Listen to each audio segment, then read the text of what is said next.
সবাইকে সুপ্রভাত জানিয়ে আমি চলে আসলাম নতুন আবার একটা ভিডিও নিয়ে তোমাদের সামনে।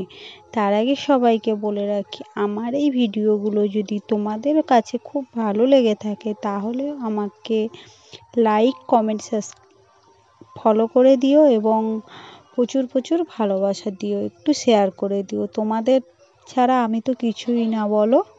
দেখো, আজকে টিফিন খাওয়ার জন্য খুব ইচ্ছে হলো কী খাবো, তাই জন্য ভাবলাম ঘরে তো ময়দা আর ডিম আছে, বানিয়ে ফেলি একটা ঘরোয়া মোগলাই মতন।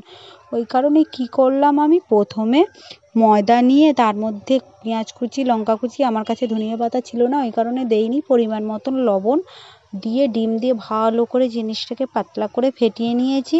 ভালো করে ফেটাবে, যত ফেটাবে তত ফুলবে জিনিসটা। ফেটিয়ে নিয়ে আমি কড়ার মধ্যে এক এক করে নিলাম।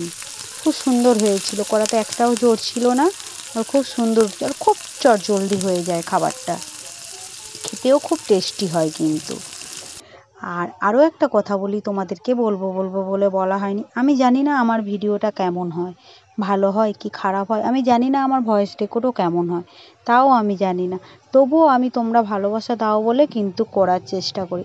প্লিজ তোমরা এইভাবে আমার পাশে থেকো, আর আমার ভুলভ্রান্তি হলে প্লিজ তোমরা ছোটো বোন মনে করে ক্ষমা করে দিও। আমার দেখো এক এক করে সব রেডি হয়ে গেছে। আর আগে থেকে কিন্তু আমি ফ্রিজে ঘুগনি করে রেখেছিলাম। এটা শুধুও খাওয়া যায় গরম গরম, আবার একটু ঘুগনি বা একটু আলুর তরকারি হলে খেতেও ভালো লাগে। তারপরে আমি ছেলেকে বললাম, খেয়ে বল কেমন হয়েছে। ও বলে খুব ভালো হয়েছে। আমি যখন রান্নাটা করছিলাম ও তখন ক্যামেরা ধরে দিয়েছিল, আর ও যখন খাচ্ছিল আমি তখন ওর ক্যামেরাটা ধরেছি। ও দেখো, ও খাচ্ছে, বলছে খুব ভালো হয়েছে। আমাদের এই ভিডিওগুলো তোমাদের কাছে ভালো লাগলে ফলো করে দিও।